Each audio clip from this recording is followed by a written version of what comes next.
Olá, você tem dinheiro aplicado? Tem? Ótimo. Não? Mas tem dinheiro emprestado de banco? Pois é, o mundo das finanças em debate na Comissão de Assuntos Econômicos do Senado. Maiores taxas tentem atrair tomadores mais arriscados, menores taxas traz para dentro do sistema tomadores menos arriscados, o que deveria reduzir a taxa de juros. Temos taxas de juros que são absolutamente desestimuladoras para o ambiente econômico. A lógica é a seguinte no cenário perfeito. A economia melhora, a produtividade cresce, os empregos aparecem e os juros caem. Será? O Em Discussão está começando. Nos anos 80, nós introduzimos o terminal eletrônico aqui no Brasil. São 170 mil terminais que fazem 2,5 bilhões de transações por ano, facilitando a vida dos brasileiros. No ano 2000, foi criado o Sistema Brasileiro de Pagamentos e os bancos criaram a Câmara Interbancária de Pagamentos, CIP, que faz os TEDs e os DOCs e presta serviços a preço de custo, sem margem de lucro, para outros participantes do sistema financeiro. Nossos investimentos em tecnologia da informação chegaram, nos últimos 6 anos, a quase 119 bilhões de reais, uma média de aproximadamente 20 bilhões de reais anuais. Isso equivale a cerca de 26% do lucro que os bancos tiveram no ano passado. Só o governo investe tanto em tecnologia da informação quanto os bancos. Em 2016, as transações bancárias feitas pelo celular e pelo computador, chamado mobile banking e internet banking, já respondiam por mais da metade das 65 bilhões de transações bancárias no Brasil, com o cliente carregando no bolso o celular, acessando as suas contas. Esta é uma fotografia de spreads no mundo. São dados do Banco Mundial. O Brasil está lá na ponta com os maiores spreads em comparação aos mais diversos países. Tudo bem? Então, parece algo preocupante. Então, a gente vê reportagens em jornais, entrevistas, todo mundo atento e alerta ao fato de que os spreads no Brasil são altos. Então, acho que temos hoje a menor taxa de juros de toda a série histórica do Banco Central.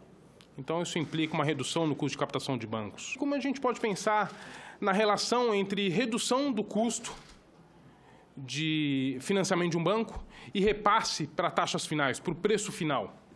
Então, usualmente, numa indústria qualquer, quanto maior o grau de competição, maior o repasse da redução de custo para o preço final.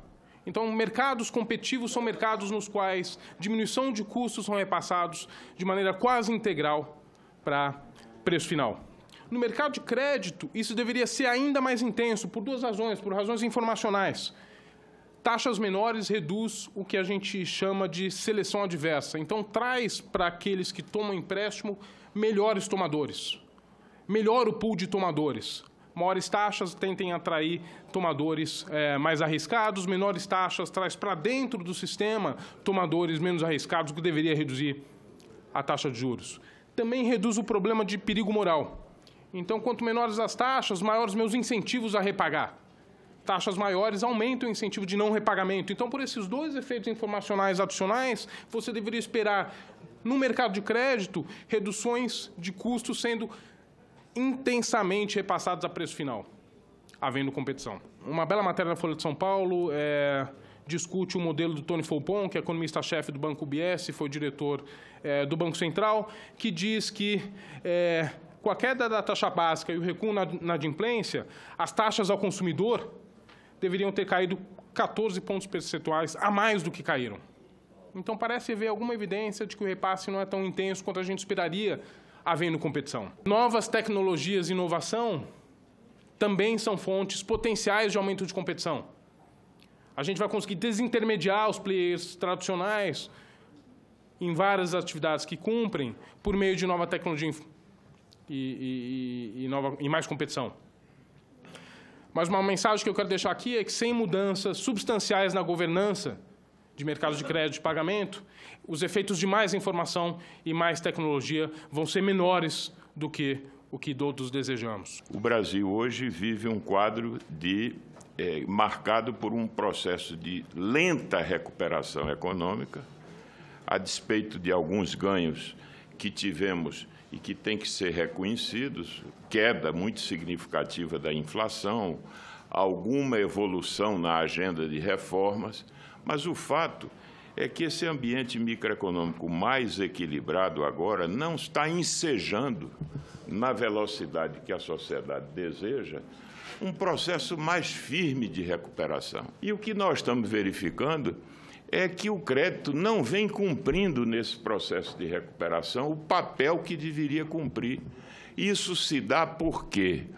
Isso se dá em grande medida porque, eu reconheço, houve um processo de endividamento das famílias e das empresas, mas já se assiste um processo de desalavancagem expressivo, inclusive em função de algumas medidas que o governo adotou em boa hora, a liberação do fundo de garantia e outras tantas, e o fato é que esse canal não é ativado. Eu acho que, em grande medida, isso se dá porque temos taxas de juros que são absolutamente desestimuladoras para o ambiente econômico. Eu gostaria de entender, quando se atribui à inadimplência um peso relativo tão elevado na formação do spread, como é que, no momento em que nós temos recuo de inadimplência, queda da taxa de juros básica, como entender essa redução tão lenta dos spreads? Lembrando sempre que isso acarreta um custo para a sociedade muito alto, que é esse processo de lenta recuperação econômica, com todos os custos aí associados. Por que motivo o spread continua tão alto, mesmo com o Banco Central e o Congresso Nacional atuando ativamente sobre o tema? Quais medidas ainda necessitam ser tomadas, tanto pelo Executivo quanto pelo Legislativo, a fim de ser possível que o spread bancário caia em um ritmo mais acelerado? Dessa taxa de juros, que em 2016 chegou a 494% ao ano, sendo que algumas companhias chegou a cobrar 850% em 2016. 2017, mesmo com a interveniência do Banco Central, chegou a 334,6% para uma taxa Selic de 6,75%. Então, hoje, o Brasil tem um spread bancário hoje, só não é maior do que Madagascar. O spread hoje no Brasil de 39,6% e Madagascar de 45%. Em relação ao mercado de crédito, tem havido uma recuperação lenta, principalmente no caso do crédito ao consumidor. Então, tem havido algum aumento nas concessões. A média diária de novas concessões no crédito livre, em termos reais, em fevereiro, subiu 7,2%. No crédito direcionado, cresceu só 0,2%. Isso está mais concentrado, como eu falei, em relação às famílias, porque, no caso das famílias, a desalavancagem começou antes da desalavancagem das empresas. O Banco Central, no último relatório de inflação, tem um estudo mostrando que, atualmente, a queda da Selic tem se refletido nos juros, segundo o mesmo padrão dos últimos 15 anos. Eu queria chamar a atenção de Vossas Excelências para o quadro 20 da minha apresentação, onde mostra que a taxa de juros do crédito livre a pessoas físicas caiu de 74% para 57% no mesmo período, 16,6 pontos percentuais. Portanto, caiu mais do que a inadimplência somada à queda da taxa Selic. Mas o nosso problema, como eu tentei mostrar aqui, mas não fui, acho que, suficientemente bem sucedido, não é só a taxa de inadimplência, é a taxa de recuperação dos créditos inadimplidos, que é muito baixa no Brasil. Nós temos os bancos tradicionais e agora as fintechs. Você já ouviu falar? São empresas de tecnologia que oferecem serviços financeiros. O representante de uma delas falou no Senado. Eu estou aqui representando o Nubank, mas mais do que o Nubank, eu estou aqui falando em nome de um setor novo da economia. É o setor que tem sido chamado do setor das fintechs, né? Fintech é essa sigla em inglês que tem sido utilizada para representar empresas de tecnologia que oferecem serviços financeiros. Especificamente o Nubank é uma empresa que foi criada em 2013 que oferece esse cartão e um aplicativo no celular que permite o controle das suas despesas e total transparente para o usuário. Então, o Nubank ele começou sua operação com o serviço de cartão de crédito em 2013, o primeiro cartão foi oferecido em 2014, e recentemente ele tem diversificado os seus produtos e hoje em dia oferece um produto de conta, que é uma conta de pagamento. É uma figura que foi criada recentemente pelo Banco Central, exatamente nessa linha de trazer, dar mais competitividade ao setor de pagamentos. O Nubank, em 2 anos de operação, atingiu a marca de 1 milhão de clientes. Depois, o próximo 1 milhão chegou com 10 meses e hoje em dia o Nubank já passou os 3 milhões de clientes ativos no seu cartão de crédito. Mas, pela sua natureza, o Nubank ele depende muito de outras instituições bancárias para oferecer os seus serviços. Então, o Nubank ele tem autorização para funcionar como uma instituição de pagamento. Uma instituição de pagamento, para funcionar, ela precisa ter a habilidade de contratar com uma outra instituição financeira o boleto para a pessoa pagar a fatura no fim do mês, né? O Nubank também espera que seus clientes tenham a possibilidade de chegar em suas instituições financeiras de relacionamento e que elas possam contratar, eventualmente, o serviço de débito automático, né, da sua fatura. Recentemente, teve uma cobertura em algumas matérias de uma representação que o Nubank fez ao CAD relacionada a práticas anticompetitivas, condutas anticompetitivas tomadas por alguns bancos com os quais o Nubank tentou contratar alguns desses serviços que eu mencionei aqui, serviço de débito automático, serviço de emissão de boletos, né, até mesmo a questão da transferência bancária. Após essa representação que o Nubank fez ao CAD, a gente também ficou muito feliz em ver que o Banco Central, logo na sequência, criou normas exatamente para tentar proibir essa limitação, ou de alguma maneira uma recusa de contratação ou a criação de entraves para oferta de serviços para empresas como o Nubank. Eu acho que uma das principais mensagens que eu quero trazer aqui é: quando a gente para de enxergar o mercado como o grande mercado verticalizado, mas um mercado mais pulverizado, em que você tem diferentes atores atuando em pequenos nichos, como o Nubank, eu acho que é o mercado que a gente quer, especialmente para a área de meios de pagamento, a gente tem que levar em consideração o impacto que medidas em somente alguns setores desse mercado vão ter para o mercado como um todo. No jargão do mercado, players são os jogadores que atuam na intermediação financeira. Maior o mercado, mais opção para o consumidor. A audiência pública debateu a concentração bancária no país. O Banco Central acaba de publicar seu relatório de estabilidade financeira e a gente tem que, em 2017, os 4 maiores bancos respondiam por 78,51% das operações de crédito. Então, fração substancial das operações de crédito estava na mão dos 4 maiores bancos. Não menos importante, os 4 maiores bancos detêm 76,35% dos depósitos bancários. Então, o banco é um ente interessante, é um ente que tem negócios do lado do ativo, dando crédito, tem negócios do lado passivo, captando recursos, provendo serviços de liquidez para a gente e cobrando por serviços de pagamentos, por exemplo. Então, depósitos é uma forma pela qual você consegue captar clientes e você vê uma concentração enorme de depósitos nos 4 maiores bancos. Para a competição, o acesso é fundamental. Você tem que ter acesso a insumos para poder competir. Com estrutura vertical, potencialmente, players podem negar acesso a insumos para vocês.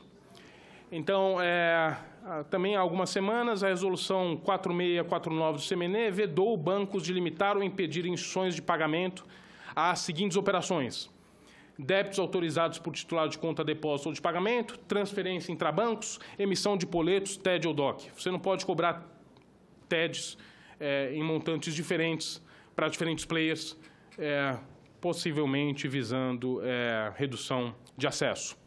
Se o CMNE teve que vedar, é porque não havia acesso antes, tá certo? E sem acesso não há competição. Há inúmeros outros exemplos de práticas anticompetitivas que negam acesso a entrantes. Aqui ficou muito claro que a concorrência e a verticalização do sistema bancário é um dos grandes problemas. Só para se ter uma noção melhor, o Bradesco, o Itaú e o Banco do Brasil, os três detêm 93% do sistema de cartão de crédito, sendo que o Mastercard e o Visa, só os dois, 90%. Se isto aqui não é cartel, eu não conheço outra coisa. Há na exposição do Dr. Murilo uma página dedicada ao índice de concentração do Brasil, que é fortemente influenciado pela participação dos bancos públicos no crédito direcionado. Para mim, isso soa de uma maneira paradoxal. Isso significa dizer que os bancos públicos que poderiam estar emprestando com juros mais baixos terminam contribuindo para a concentração bancária e os juros altos. O corolário lógico dessa tese é o seguinte: olha, os bancos públicos, que têm 54% do mercado, não estão competindo com os 46% que os bancos privados têm. Porque se eles estivessem competindo, a taxa seria menor. Então, como não é menor, a meu juízo, parece que o fato de as taxas serem altas não decorre de falta de competição, e sim de outros fatores que influenciam esse resultado e que eu procurei demonstrar aqui, embora tenha que admitir com insucesso, são os custos da intermediação financeira. Eu fiquei muito provocado pela exposição do Dr. Murilo Portugal, porque os slides que ele trouxe mostram que, de fato, a questão do spread não está ligado só à concentração, né? Países como o Canadá e a Austrália têm um nível de concentração bancária muito parecida com a do Brasil.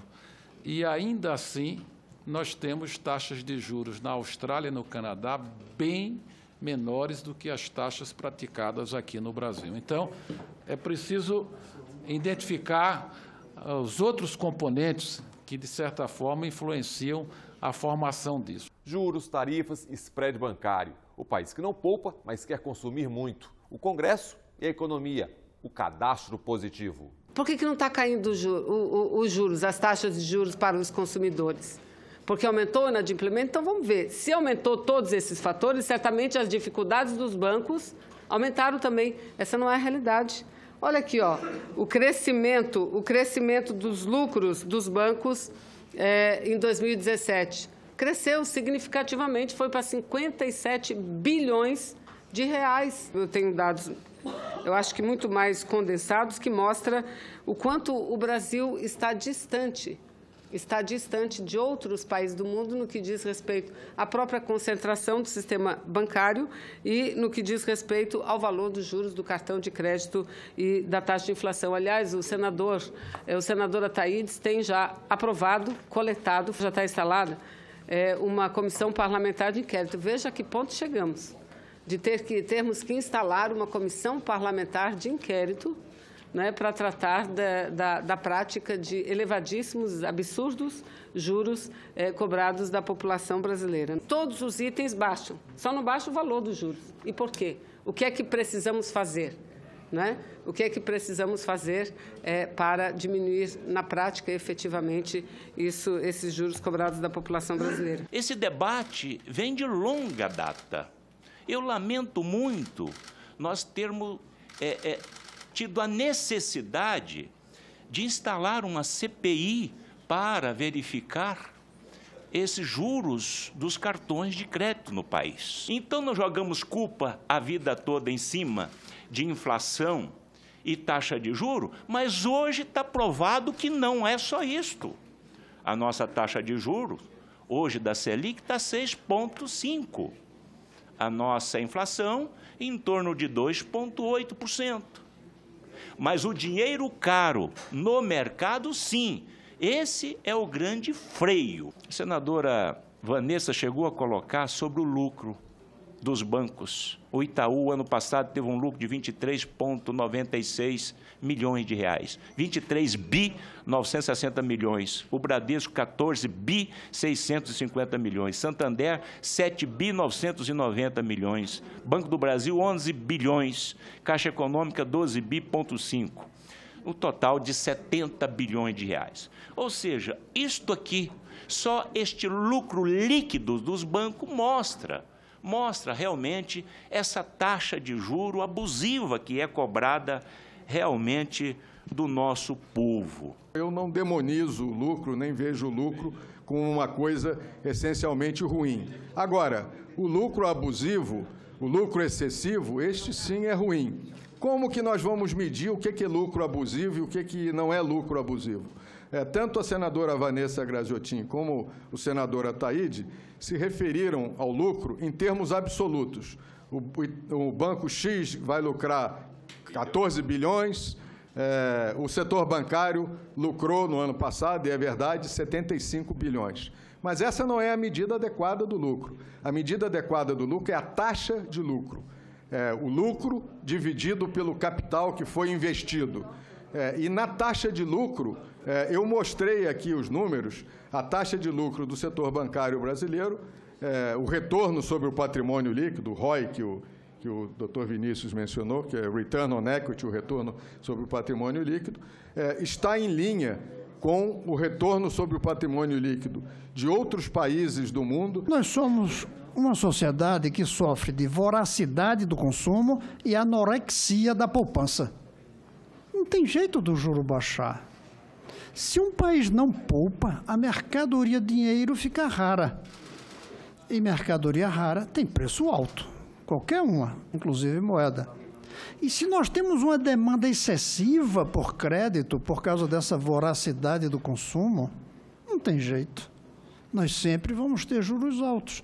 Portanto, tem uma das razões do juro alto está na nossa mente. Daí a educação é importante até para baixar a taxa de juros. Querer baixar a taxa de juros por decreto não vai dar certo.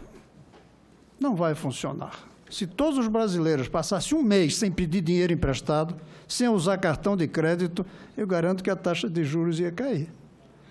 Mas isso não faz parte do nosso horizonte de pensamento. O cadastro positivo, eu acho que é algo que tem um potencial de gerar um impacto impressionante no mercado, especialmente para pequenos atores como o Nubank. O Nubank, hoje em dia, dado a sua base de usuários, e o seu foco de atuação, ele não tem nem de perto o mesmo nível e riqueza de informações que os grandes bancos têm sobre risco de cada cliente, o que significa que, se eu não tenho informação detalhada de crédito, eu vou assumir que os juros tem que ser mais alto do que ele deveria ser, né? E quando a gente pensa nos diversos, na quantidade de pessoas no Brasil que não fazem parte também do sistema bancário, ou seja, que não existem informações sobre elas, eu acho que o cadastro positivo tem um potencial de gerar um impacto relevante para essas pessoas. Mas o que o cadastro positivo vai fazer é permitir, primeiro, que as informações dos bancos sejam dadas para outros participantes do mercado. Agora, vai permitir também que nós tenhamos informações sobre o crédito não bancário que é concedido, que é muito importante. Uma pessoa que paga em dia as contas de luz, as contas de água, as contas de telefone, essas informações ninguém tem atualmente e o cadastro positivo vai permitir. Há uma certa situação que é difícil de explicar em relação às tarifas bancárias. As pessoas acham que, se mantiver uma conta num banco e o banco cobrar, por exemplo, R$ 70 de tarifa por mês para manter a conta, que é um absurdo. Isso não deveria existir. Mas lá em São Paulo, quando nós vamos num restaurante, a gente dá o carro para o manobrista guardar e paga R$ 25 por 1 ou 2 horas. Então, nós achamos que é normal, pagar um manobrista R$ 25,00 para guardar o carro durante 2 horas, mas não é normal pagar o banco R$ 70,00 para guardar o seu dinheiro durante um mês. Eu gostaria aqui de compartilhar a satisfação de verificar que o Senado Federal tem dado uma contribuição importante ao avanço dessa agenda dos spreads. É de se registrar, e já foi feita aqui, a aprovação do cadastro positivo, a luta para que se pudesse finalmente chegar a TLP, sobretudo por entender que o crédito direcionado contribui para a manutenção de um juro estrutural mais alto na economia brasileira. E quero também registrar mais recentemente algo muito importante, que foi a aprovação do PLS 350, de autoria do senador Anastasia, com o substitutivo da senadora Gleisi, que finalmente consagra no substitutivo esse acordo para a atuação compartilhada do CAD e do Banco Central na questão da defesa da concorrência no sistema bancário. Mas eu penso que, em nome dos 20 milhões dos utilizadores do cheque especial, em nome de outros tantos milhões utilizadores do cartão de crédito, é que o Congresso Nacional se mobiliza com muito mais força, com muito mais determinação, para que a gente possa saber quais são as causas e atacar essas causas para dar uma resposta aos reclamos que são cada vez mais intensos e mais persistentes da sociedade brasileira em relação a determinados produtos financeiros que não se justificam, pelo menos à luz dos nossos parcos conhecimentos. É preciso que o Poder Legislativo enfrente esse dilema, né? E a gente pode ter uma indústria, digamos assim, muito menos verticalizada como ela é hoje. Eu acho que esse é um desafio que está posto para o Congresso Nacional. Qual é o nível de verticalização que a gente quer? E o Em Discussão fica por aqui. Você também pode acessar o programa pelo endereço senado.leg.br/TV ou pelo nosso canal no YouTube. Participe, mande sua mensagem. Obrigado pela companhia e até o nosso próximo Em Discussão.